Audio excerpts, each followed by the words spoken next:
tenemos pautada para hoy, que es una persona analítica. Lo entrevistamos acá en el piso, vino al estudio de Radio con Vos para hablar de la elección bonaerense, anticipó el resultado, le pegó. Ahora vino la elección nacional, donde el peronismo otra vez sorpresivamente perdió en la provincia de Buenos Aires después de haber sacado 14 puntos de distancia. Pero el gobierno, después de ganar, metió cambios en el gabinete. Entonces hay como una especie de, si bien la economía se mantiene, una incertidumbre en la política. Por eso estamos en contacto con Joaquín de la Torre, senador provincial de Derecha Popular. En su momento estuvo cercano fue ministro de María Eugenia Vidal en Cambiemos y cercano en su momento a Javier Milei. ¿Cómo estás, Joaquín? Pedro Genelo te saluda, y Charly Saibán. ¿Qué tal, Pedro? Gracias por llamar. Cercano a Milei no, fue mi hermano el que fue parte de su gabinete, yo no. Claro. Acompañé a mi hermano. Bien, ¿y cómo ves ahora esto que en la victoria reciente afloren las internas, haya tantos cambios y se vaya un hombre dialoguista como era Franco? Yo creo que el ser dialoguista solamente es... Yo no veo en ser dialoguista una virtud. En solo eso no veo una virtud. Sí. Yo creo que el hombre antes del diálogo tiene que tener convicciones. Porque si no, el dialoguista puede terminar jugando para el otro lado. O sea, ¿está bien? No va a ser la primera vez ni la última, no lo estoy diciendo de Guillermo Franco, pero No. Que personas que se presentan como dialoguistas terminan no representando a aquel que tienen que representar, sino más bien a los intereses de aquellos con los que se dialoga. Así que el ser dialoguista por sí no lo veo como una virtud. Yo creo que es una necesidad. O sea, la política tiene dos momentos. El primero es la convicción, el segundo es el diálogo, la construcción de puentes. Pero primero es la convicción. O sea, ser dialoguista por sí mismo no lo veo como una virtud. Bien. Después creo que las internas son una cosa que le han hecho mucho mal al gobierno este año. Sí. Y creo que el gobierno tiene que terminar con las internas, y para eso me parece que una vez más tiene que poner el foco donde lo tenía en el 24. El 24 el gobierno logró tener una prioridad. En función de esa prioridad armó un camino y construyó puentes a partir de esa prioridad, de la convicción de esa prioridad, construyó puentes. O sea, había una política legislativa, una política de gestión, una política comunicacional, que había una unión. El problema del gobierno surgió cuando apareció la política electoral, que fue este año en febrero, marzo, y empezaron las internas, y eso terminó trastocando todo el resto de las políticas. Terminaron destruyendo los puentes que había con gobernadores o con personas que o con otros partidos que se necesitaban para sostener políticas legislativas y decisiones. Y entonces me parece que las bandas de los dos tienen que dejarse de joder y tener claro que el gobierno necesita de que todos tiren para el mismo lado, ¿no? Ahora, lo que vimos en especial, vos sos bonaerense, fuiste precandidato a gobernador, lo que vimos, el resultado vos lo analizás como el bonaerense votó que no quiere que vuelva el kirchnerismo. Exactamente, sin duda. A ver, nunca hay una unicausalidad de las cosas, ¿no? Yo el 21 de agosto dije que el 6 de septiembre iba a ser la última victoria del kirchnerismo. Y eso terminó pasando, o por lo menos, y nadie pensaba que se iba a perder por tanto en septiembre y se iba a ganar que se iba a ganar en octubre, sobre todo, menos después de haber perdido por tanto. Sí. Pero cuando uno hace un análisis de dónde vienen los votos, cómo se consiguen los votos, quién los tiene, etcétera, etcétera, daba el número, porque si 13 puntos y medio, pero vos tenés 4 puntos que llevaron los intendentes, porque era su elección, la de septiembre. 6 puntos más, 5 puntos más que eran de listas como Hechos, Somos, intendentes vecinalistas, que todos habían jugado con Cambiemos, con lo cual la mayoría de esos votos iban a ir a Milei antes que al kirchnerismo. Sí. Y había 3, 4 puntos más de gente que fuera a votar, que siempre había sido la gente nueva, entre agosto y octubre había sido yendo más para los espacios de centro derecha. Eso te daba 13, 14, 15 puntos de diferencia. O sea, la recuperación era una cosa lógica. No tiene que ver con muchas más cosas. Ahora, a todo eso claramente había algo que lo unía. Y lo que lo unía es lo que vos dijiste, es el miedo al kirchnerismo. Punto. Si el gobierno piensa que ganó, porque la gente lo quiere, le digo, mire, de los que lo votaron, el 70% los quieren. El otro 30% no los quieren, pero quieren menos al kirchnerismo.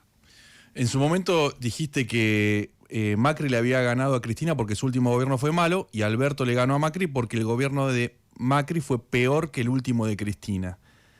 ¿Crees que si la economía de Milei no...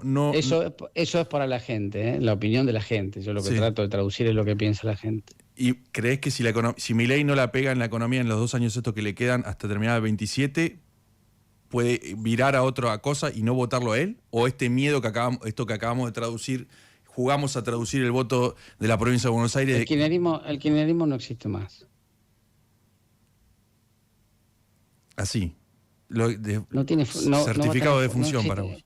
Y bueno, Cristina está presa. Máximo no tiene encanto.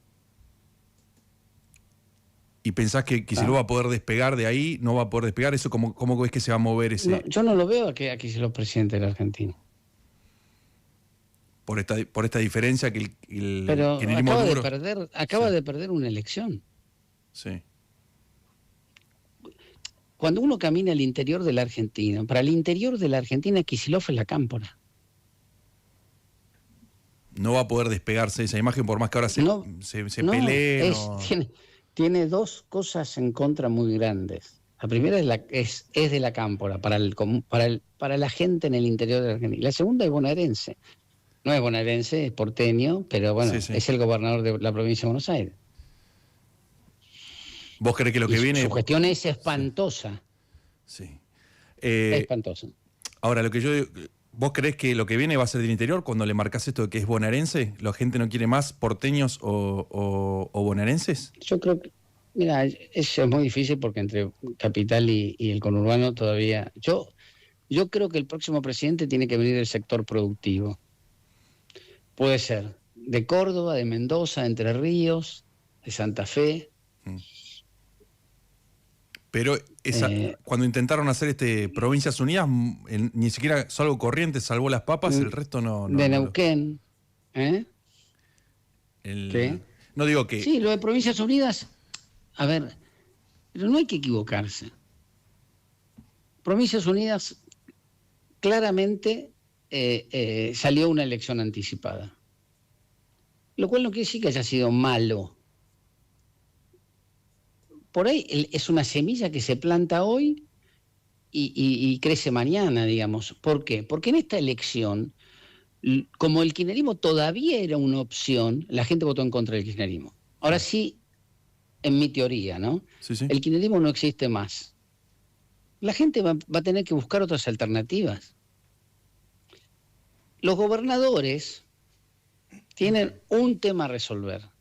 Le falta que es importante, que es el candidato.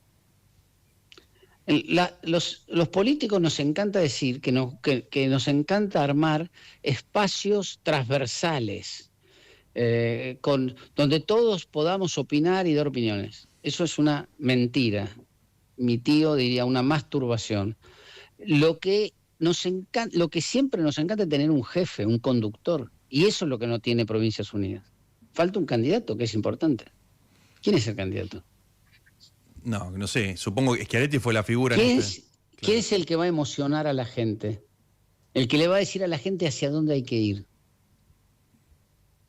Entonces, no es solo un líder de los políticos, sino un líder de la ciudadanía también, para liderar el espacio. Por supuesto. Los partidos políticos hoy valen poco. Andrés Malamud, que es un hombre brillante, que entiende, politólogo que se dedica a esto, explica cómo los partidos que han gobernado Latinoamérica, casi todos los presidentes elegidos, pertenecen a partidos creo que es de 19 presidentes elegidos en el último tiempo, 11 pertenecen a partidos que ya no existen más. O sea, fueron elegidos en los últimos tiempos y sus partidos ya no existen más. Y eso... O sea, sí. Eso está claro que los partidos políticos son importantes, por supuesto, pero lo trascendente es el candidato. La Libertad Avanza lo tiene. Y el lugar y el lugar donde se paran en la elección, digamos, ¿no? Claro. El oficialismo lo tiene. La libertad, sí. La libertad avanzar lo tiene, ¿no? Yo me gustaría que repasemos los últimos 70 días de entrevistas entre nosotros, en un cuarto cerrado, ¿no? Vos decís hoy, la libertad avanza tiene candidato. Y hace 50 días estoy seguro que decías la libertad avanza, no decías vos, digo. En general se decía, Milei está, este gobierno está golpeado, le pegaron un tiro en un ala, ya no tiene ala. Nada es tan, ni tampoco, ni tanto. ¿Está bien? Sí. Yo creo que el gobierno de Milei tiene vino a esta tierra para cumplir una sola tarea, que es importante y yo la valoro, que la ordenar las cuentas, las cuentas económicas y fiscales y la macroeconomía, dejar un modelo de macroeconomía que sirva a todos, como dijo Boric, gobierno de izquierda en Chile, el déficit fiscal no es una bandera de la derecha o de la izquierda, es una necesidad de las cuentas públicas. Bueno, nosotros en la Argentina, nuestros políticos no piensan eso, la mayoría les importa 3 pepinos eso, pero para gobernar, para que un país tenga futuro, es necesario. Después vos con la plata que recaudás elegís o ponerla en armamentos o ponerla en ayuda social. Y vos sos de izquierda si la pones en ayuda social y sos de derecha si la pones en armamentos. Supuestamente, estoy hablando en genérico, ¿no? Pero nadie duda que las cuentas tienen que tener un orden. Bueno, en la Argentina los políticos, el 90% de los políticos creen que no es importante el orden. Por lo menos lo creían hasta ahora. Bueno, para mí Milei cumple con su tarea en esta tierra si logra ordenar eso. El próximo presidente, nadie paga eso políticamente, por eso en la Argentina nadie lo hace, pero nadie paga políticamente. Entonces, el próximo presidente va a ser, para mí, va a ser una persona del mundo productivo que venga a plantear un modelo de país argentino de producción. ¿Está bien? Eso es el próximo presidente. Y el kirchnerismo no está más, por lo tanto el antikirchnerismo no va a ser un beneficio. Sí. Y entonces el próximo presidente, gracias a Dios, va a tener que proponerle algo más que antikirchnerismo a la gente. Va a tener que decir qué carajo va a ser y por dónde va a ser, cuál va a ser el modelo productivo de la Argentina. Una palabra para prestar atención, porque ya dijimos que en la previa de la elección de septiembre dijo lo que hizo su comentario y terminó pasando, lo mismo en octubre. Ahora, bueno, tenemos esta para grabar hoy es 4, ¿no? De noviembre del 25 para la elección que viene. En el revoleo que hubo en el de cambio de gabinete, ¿alguien te llamó? ¿Te ofrecieron cargo? No, y el gobierno, el gobierno cuando sucedió lo de mi hermano, quedaron que iba a haber unas disculpas, no sucedieron y entonces no hay ninguna opción, si no suceden esas disculpas, no hay ninguna opción de que nadie de nosotros se incorpore al gobierno. Bien, clarísimo. Y lo otro que te quería preguntar es lo que se viene... Yo sé que el honor no es un valor que tenga mucha importancia, pero bueno, para nosotros sí.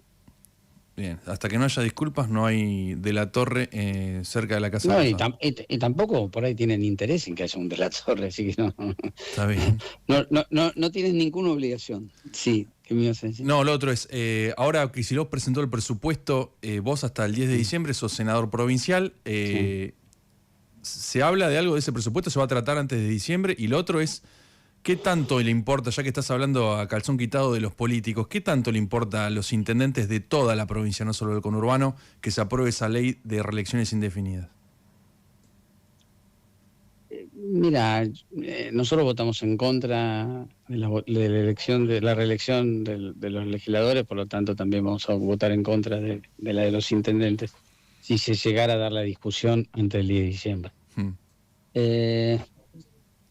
Yo creo que los intendentes, primero, los ganadores de septiembre fueron los intendentes. Está claro que si las elecciones son separadas, los intendentes tienen muchas posibilidades de ser reelegidos, ¿está bien? Sí. Por lo tanto, como en el sistema republicano, lo que en la esencia del sistema republicano lo que está es, en su esencia está en los controles, digamos, controles y límites.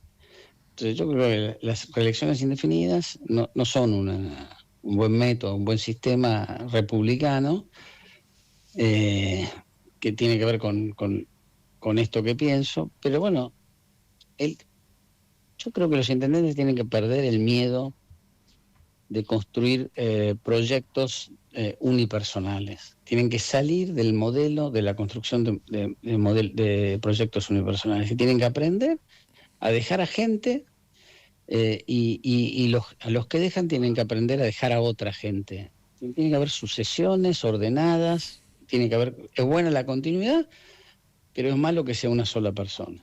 Claro. Bien, clarísimo. Bueno, ahí anotamos y dejamos anotar la predicción o el pensamiento. Quiero contarte una cosa que es una fanfarroneada, y no está bien fanfarronear, pero déjame que te diga una cosa. La primera semana de enero del 2020, yo había dejado de ser ministro de María Eugenia se había ido del gobierno, Mauricio se había ido del gobierno, Horacio Rodríguez Larreta me pidió tomar un café y tomamos un café. Me dice, ¿qué ves para adelante? Y lo primero que le dije fue, Horacio se acordará seguramente, dije, el próximo presidente de la Argentina va a ser un economista. Tiene que ser un economista, porque el orden en las cuentas macro es importante. Y el presidente no se puede enterar de lo importante a la noche que se lo explique un ministro de su gobierno. Tiene que saber por qué suceden las cosas. El presidente que vino después fue un economista, Milei. Sí, pobre Larreta, que debía escucharte ilusionado porque él también es economista, si no... Eso fue lo que me contestó en ese momento. Me dijo, yo soy economista. Pobre Larreta, se debe haber ido mal, por lo menos no mal, esa reunión se debe haber ido bien y después cuando le tocó la PASO quedó ahí derrotado. Bueno, Estoy seguro que Horacio se acuerda de esa conversación. Bueno, lo llamaremos, ya que va a ser legislador porteño, te va a tener tiempo para venir. El mundo productivo tiene que poner el próximo. Es necesario que discutamos cuál es el modelo de país productivo que tenemos. Y cuando discutamos las leyes laborales, también tenemos que discutir eso. Bien. Tiene que estar en el medio. Ahora todo el mundo habla de la reforma impositiva, todo el mundo habla de la reforma laboral. ¿Está bien? Sí. Bueno. ¿En qué modelo de país productivo? Bueno, veremos si se cumple esta otra predicción del oráculo de la Torre. Te podemos llamar así, desde No hay Plata te ponemos el apodo. Veremos de cara a 2027 si se va cumpliendo esta predicción. Abrazo enorme, gracias por llamar. El que hablaba era Joaquín de la Torre, senador provincial de Derecha Popular, exintendente de San Miguel, peronista él, pero alejado de lo que es el kirchnerismo. No hay plata. Pablo